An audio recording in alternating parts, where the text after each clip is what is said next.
Good morning. It is. How can I know that I am an eternal being? Well, we would like to ask you to use your logic, but your perspective sometimes doesn't allow that. The only way that we know for you to really come to know that before you have what you call your death experience, or we call your croaking experience, is by trying to accept the existence of that eternal part of you and do your best to form a conscious relationship with that part of you.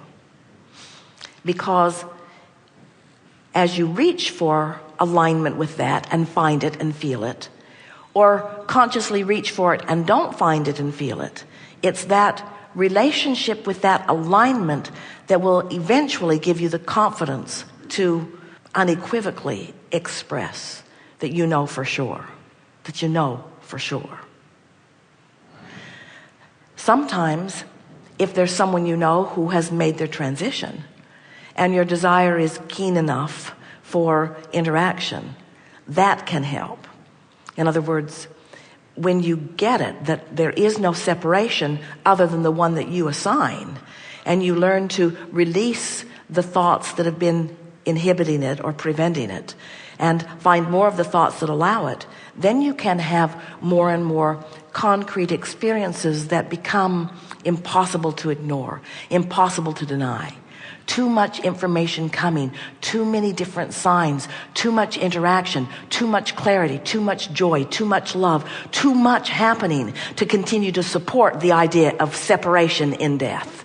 Too much going on that defies your logic that you've picked up along your physical trail, that this is all there is.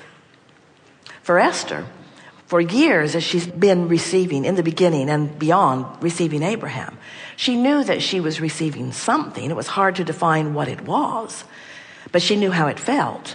And over time, she's had enough experience and exposure to really understand. Now with Jerry making his reemergence into non-physical, it's put a whole different spin on all of that, because now she's having all kinds of experiences that are undeniable to her. She knows for sure, moment after moment after moment, not only that he is eternal, but that he is aware of her, wanting to play with her in a moment, giving her insight, giving her clarity, giving her stability. Where were you in the parking lot the other day, she is asking. And his answer is wanting you to have this glorious, expansive experience. In other words, nothing went wrong there. Didn't hit anything that matters, he says. Didn't hit anything that matters. You see what we're getting at? So the first thing that happens is you have to care about it. You have to want it. You have to want to know it. And the next thing that happens is life experience will just give you knowledge about it. You can't ever come to know something that you haven't decided that you want to know. So we like it when you say, how can I come to know that? We want to say, and we don't want to be flippant about it. We don't mean it that way at all. But how can you not know it?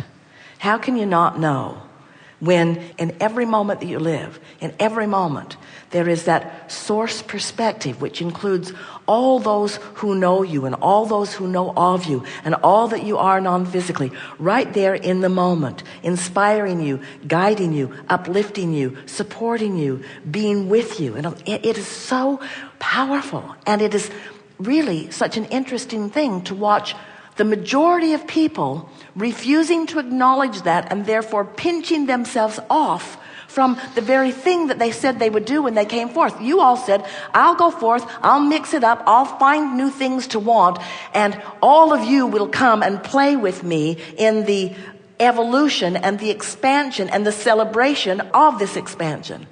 That's really the way that it is, you see. Humans have carved out this really odd belief that they are separate from non-physical, if it even exists. Some believe that it does, some don't believe that it does.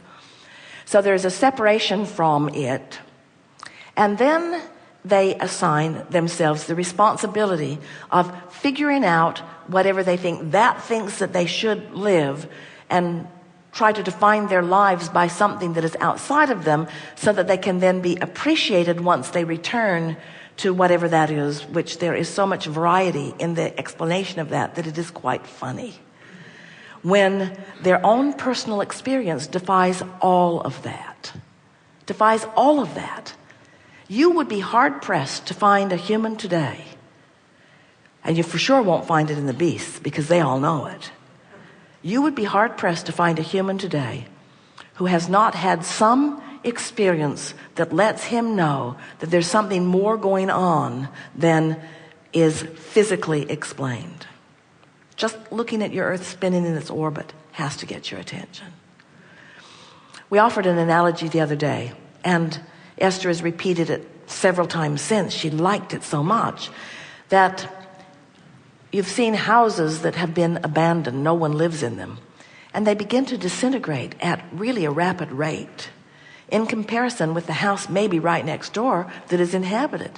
And it's really not because the gardener and the painters are coming and taking care of it, because there's neglect happening in both houses.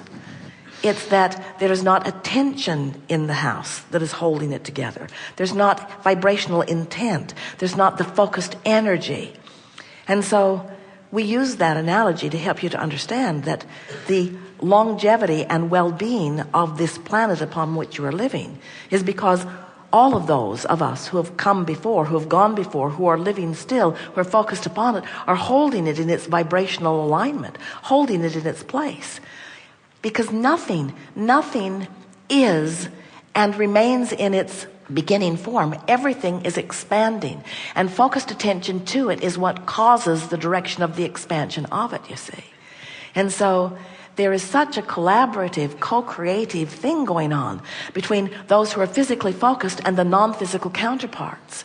And when you begin to look for evidence of that, then you will come to understand that it's not that some are non-physical and therefore dead and looking on and contributing, and some are physical and therefore not dead and contributing. It's that there is not so much difference between those of you who are assigning yourself life in your physical bodies and those who have pronounced not living in physical bodies. We are all more in this together than any of you are really understanding until you really want to. And when you really want to, then you begin to understand that you have access to anything that has ever been before. But we want to say this powerful thing to you. What has been before doesn't exist in its what it been before form. It exists now in what it is form, and you have access to what was been before that is in its new now what it is form. Did you get that?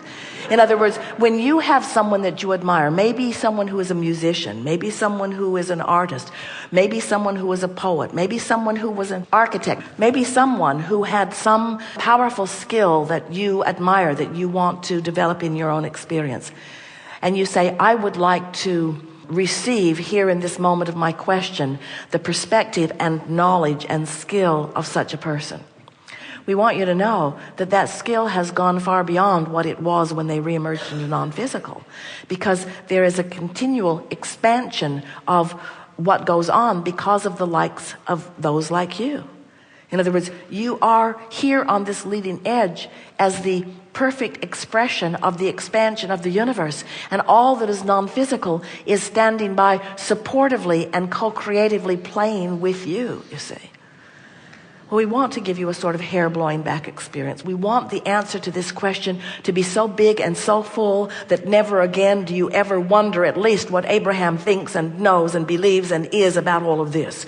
We want you to know that we are that which you would call that non-physical expression of the eternal beingness of that which you are. And if we were standing in your physical shoes, we would take this belief that you know that Abraham holds, and a belief that we are wanting to convey to you, and we would fan the flames of it until it is showing up in your experience on a day-to-day basis in so many emphatic ways that you never again for a moment do not know that you are an extension of source energy, taking source beyond that which it has ever been before. And the co-creative collaborative experience is joyful to all of us, and the joy that we feel is over the moon. The joy that we feel is off the charts. The joy that we feel, the way we revel when insight comes to you should put goosebumps all over your body if you're tuned in, tapped in, turned on.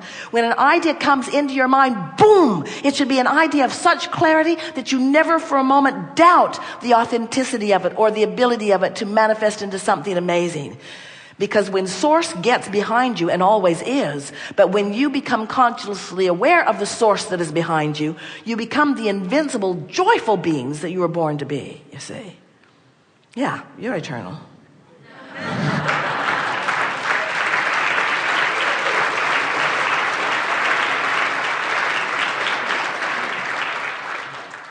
The major reason I ask that is because one lifetime with my wife just does not seem enough.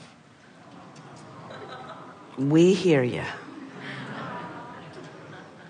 Well, how about one continuum lifetime? How about no ending to that which that is? How about an eternal relationship that just shows up again and again and again? Yeah. Don't fan the flames of loss. It's uncomfortable to what you really know. Natural, but uncomfortable and unnecessary.